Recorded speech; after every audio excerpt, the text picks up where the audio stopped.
Buenos días, aquí Augusto Townsend, curador principal del comité, con las noticias de hoy viernes 15 de marzo del 2024.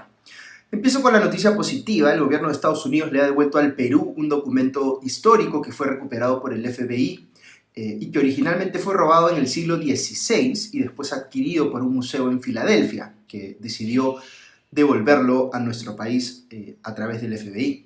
Es un manuscrito con fecha de 28 de junio de 1599, según reporta RPP, que alude a la creación de una compañía de teatro en Lima, que habría sido la primera en América. Así que tiene un valor muy simbólico este documento, muy importante por supuesto para nuestro país, yo diría. Hubo una ceremonia protocolar en la que el canciller peruano Javier González Olaechea lo recibió de parte del secretario de Estado estadounidense Antony Blinken. Esta noticia puede activar, pienso yo, la discusión sobre si los museos tienen derecho a quedarse con estas piezas en perjuicio de los estados o los territorios de donde son originarias, y existe por supuesto el antecedente de la disputa para recuperar piezas precolombinas que tenía en su poder la Universidad de Yale. Lo que aducen algunos museos es que las piezas están mejor protegidas con ellos que si regresaran a sus respectivos países, pero este es un argumento cada vez más difícil de sostener, y quizá por eso es que uno ve pues algunos museos devolviendo voluntariamente piezas como esta. Ok, voy a las noticias de la política local. Lo más relevante es lo sucedido ayer con la congresista María Cordero Jontay, acusada de recortarle el sueldo a sus trabajadores y respecto de quién se iba a discutir en el Pleno si debía ser apartada del Congreso por tal falta. ¿Qué fue lo que pasó? Pues en un primer momento la blindaron y salió libre Cordero Jontay de cualquier sanción, pero esto inmediatamente generó una reacción indignada en las redes sociales de parte de un sector de la opinión pública, y el Congreso tuvo que recular aceptando pues una reconsideración del voto que habían solicitado Avanza País y la congresista Susel Paredes de Cambio Democrático.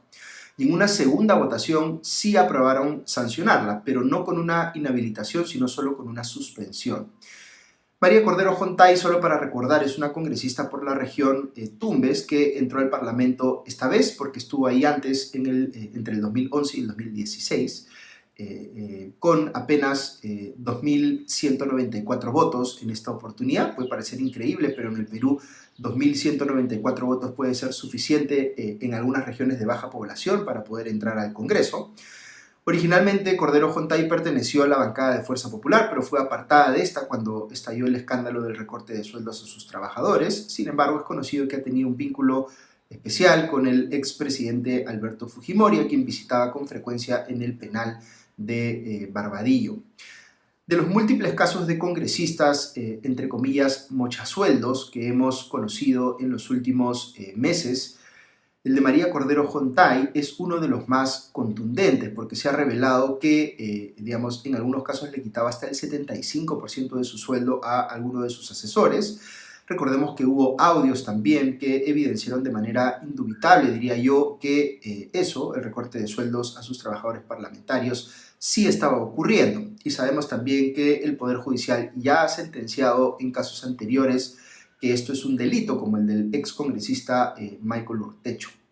Entonces, el caso contra Cordero Jontay es muy evidente, pero de lo que se cogieron algunos congresistas para evitar sancionarla en un primer momento, es que ella todavía no está sentenciada judicialmente. Fíjense cómo aplican de manera muy evidente un doble estándar. Cuando se trata de sancionar políticamente a uno de los suyos, a un congresista, salen voces en el Congreso en el sentido de que no se puede hacer algo así porque no hay una sentencia judicial firme.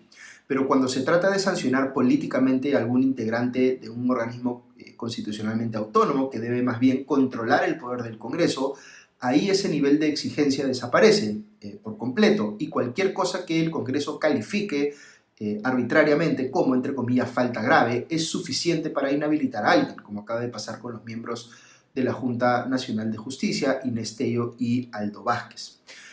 Pero si uno quisiera comparar objetivamente estos casos, en el de Cordero Jontay hay evidencia contundente de que ha cometido un delito con dolo, lo que es mucho más serio que la infracción constitucional que se le imputa a Tello y Vázquez.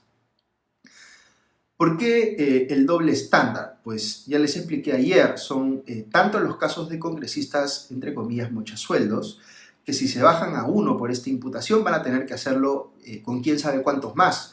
y por tanto mejor hacer que estos casos pasen piola, como se diría coloquialmente.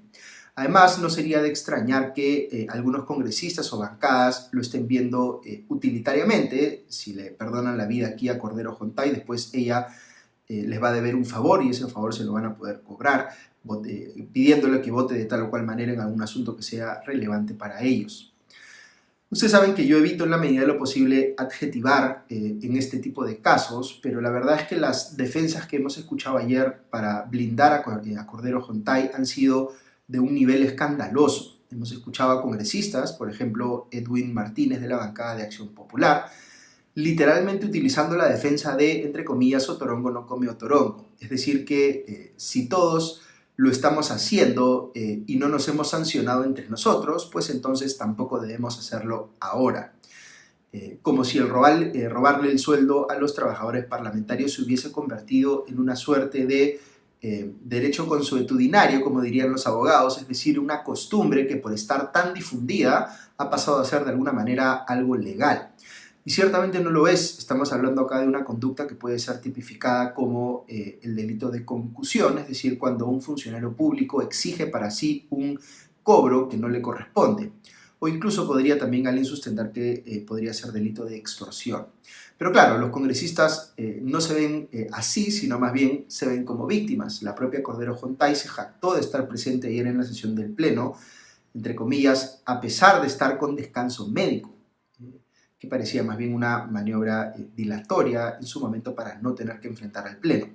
Dijo ella que la pretensión de desaforarla violaba sus derechos fundamentales. Recordemos aquí que para Cordero Jontay o cualquier otro congresista para los mismos efectos, si es que se busca que sea procesada penalmente, tiene que aprobarse una acusación constitucional en el Pleno, de modo que se le levante la inmunidad parlamentaria. Así que no es que la sanción del Congreso necesariamente implique ya responsabilidad penal, sino que se está abriendo la posibilidad de que sea este caso visto en el Poder Judicial. Finalmente, como les cuento, algunos congresistas que la habían blindado inicialmente se echaron para atrás y tras votarse en reconsideración sí se aprobó la acusación constitucional contra Cordero Jontay para que se le pueda procesar por el delito de concusión. Pero lo que no se hizo fue desaforarla, porque para eso no se consiguieron los votos. Para lo primero se requerían 51 votos y se llegó en una segunda votación a 56, pero para la inhabilitación se necesitaban 67 y a eso sí no se alcanzó. Solo que quedó, digamos, suspenderla mientras dure el proceso en su contra y va a ser reemplazada por mientras por un accesitario de Fuerza Popular. Un último comentario sobre Cordero Jontay. En el audio que sacó el trabajador que la denuncia, cuando éste le dice a ella que tiene necesidades y que no puede asumir pues, el recorte de sueldo tan excesivo que ella le estaba exigiendo, Cordero Jontay le dice airada algo así como: yo no tengo por qué solucionar los problemas del resto. Pero pasa un segundo y se da cuenta ella de lo que acaba de decir y añade: los de mis electores sí. Ese lapsus revela pues todo lo que hay que saber. Lo que encabeza su lista de prioridades es solucionar sus problemas económicos, se entiende, no los de sus trabajadores y los de sus electores, pues si acaso se acuerda o solo en tanto haya que hacer pues lo mínimo para fingir que esto le importa. Ok, paso a otro tema importante del Congreso, que fueron las interpelaciones que se hizo ayer al ministro del Interior, Víctor Torres Falcón, y a la ministra de Cultura, Leslie Urteaga. Como dato cuestionable en sí mismo, hay que decir que mientras Torres Falcón, por ejemplo, era interpelado, casi no había congresistas físicamente en el hemiciclo. Así que, claro, ellos pueden decir que el Congreso está interpelando al ministro del Interior porque está preocupado por la crisis de inseguridad ciudadana, pero si solo una escasa minoría de congresistas se dan cita para escucharlo, eso muestra pues que tampoco les preocupa tanto, si no estarían ahí físicamente escuchando y haciendo preguntas o comentando sobre la interpelación. En cualquier caso, las respuestas de Torres Falcón no parecen haber dejado satisfecha a bancada alguna, ni siquiera las más cercanas al gobierno, como la de Alianza para el Progreso. Dijo que no se aferra al cargo y que si lo fueran a cambiar tampoco se resolvería el problema de la inseguridad ciudadana. Y en esto último tiene razón en parte. No estamos hablando aquí de un problema que solo se soluciona cambiando pues, a un ministro. Yo les diría más bien que se necesita que todo el gobierno se alinee en el sentido de que esta debe ser la prioridad número uno, la lucha contra la criminalidad. Se necesita pues además que las fuerzas políticas lo hagan también, al igual que el sector privado y los distintos sectores de la sociedad civil. Necesitamos pues un esfuerzo de escala nacional para enfrentar este flagelo.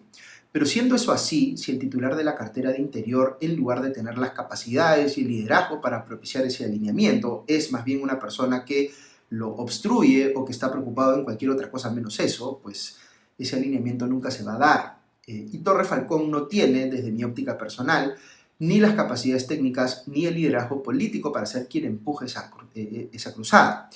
¿Hay alguien más que pueda hacerlo? Pues es difícil decir, pero como les he comentado, Torre Falcón está muy lejos de dar la talla para ese encargo, entonces tampoco se trata de mantenerlo en el cargo simplemente porque, como dice la presidenta, entre comillas, se está esforzando.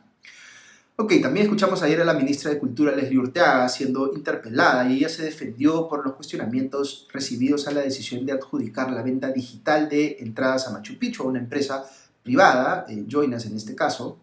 Dijo Urteaga que, abro comillas, la reforma de la venta de boletos para Machu Picchu fue una medida necesaria y urgente para abordar un problema sistémico de corrupción y abuso en la gestión cultural, cierro comillas, y que los grupos que revendían entradas generaron ingresos de más de 25 millones de soles al año, propiciando una escasez artificial de entradas para luego subir el precio astronómicamente y beneficiarse pues, de esa especulación.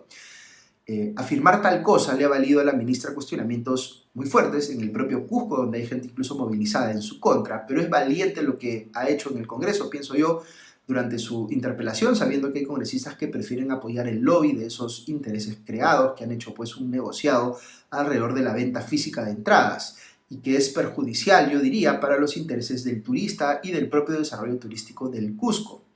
En este caso, en la discusión de fondo sobre si el sector cultura debe dar pasos acelerados para modernizar la forma como atraemos y gestionamos el turismo en el país, sí tengo una posición de respaldo a decisiones como la venta en línea de entrada a Machu Picchu. Algunas noticias para ir cerrando. La Junta Nacional de Justicia declaró la vacancia de los cargos de Inés Tello y Aldo Vázquez, más allá de que estos hayan presentado o estén pensando en presentar recursos legales para decir que su inhabilitación por parte del Congreso ha sido nula y que por tanto, entre comillas, siguen siendo miembros de la Junta. Al parecer sus ex colegas prefirieron no plegarse a este argumento y más bien dar por hecho que la inhabilitación aprobada por el Congreso ya ha surtido efectos. Quizá algunos piensan que con eso se calmará pues, el ánimo de represalia en el Congreso contra los miembros de la Junta y ahí quedará toda la cosa. Y que en todo caso Tello y Vázquez podrán seguir peleándola en los tribunales. Algunas novedades sobre casos de expresidentes. Según leo en El Comercio, el Poder Judicial ha confirmado en segunda instancia el rechazo de un recurso que presentó Martín Vizcarra para hacer retroceder la investigación que lo incluye sobre las presuntas coimas en la adjudicación de las obras Lomas de Hilo y Hospital de Moquegua cuando él era presidente regional de esta última región. Mientras tanto, el Congreso ha aprobado que Vizcarra sea procesado penalmente por tráfico de influencias y otros delitos vinculados al caso de Richard Swing, es decir, por haber beneficiado a este artista con contratos con el Estado cuando él era presidente. Respecto de Alejandro Toledo, veo también en El Comercio que se va a volver a evaluar un pedido en el que se exige ser excarcelado. Este pedido había sido declarado improcedente en primera instancia, pero en la apelación los jueces han decidido analizarlo. ¿Cuál es aquí el tema de fondo? El abogado de Toledo dice que para computar el mandato de prisión preventiva que se le ha impuesto debe incluirse en esos cálculos el tiempo que Toledo pasó en la cárcel en Estados Unidos, cosa que, con la que discrepa rotundamente la Fiscalía. Inicialmente le dieron la razón a la Fiscalía declarando improcedente, como les digo, ese recurso, pero en segunda instancia creo que sí quieren entrar a ver los jueces los argumentos de fondo y sentenciar en base a ello. Me da la impresión a título personal que la posición de la Fiscalía es razonable y que la prisión preventiva de Toledo debe ir cuando menos hasta octubre de este año, excluyendo el tiempo que él pasó en prisión en Estados Unidos. Y sobre Susana Villarán, la exalcaldesa de Lima, veo que el Poder Judicial ha aprobado un pedido de apercibimiento que en términos legales es cuando una persona investigada que tiene que cumplir, por ejemplo, medidas como controles biométricos cada cierto tiempo, pero se niega a hacerlo, pues pueden ser conminadas estas personas a que lo hagan. Esto es lo que ha pasado con Villarán, que no está yendo o no ha ido en las fechas acordadas a pasar sus controles. Ella dice que por razones de salud, pero ya le han llamado la atención de manera más fuerte para que sí lo haga. Todo esto en el marco del caso que se le sigue por haber recibido presuntas coimas de empresas brasileñas como Odebrecht y OAS. Muy bien, eso es todo por hoy. Que tengan un buen día y un buen fin de semana y ya nos escuchamos pronto. Adiós.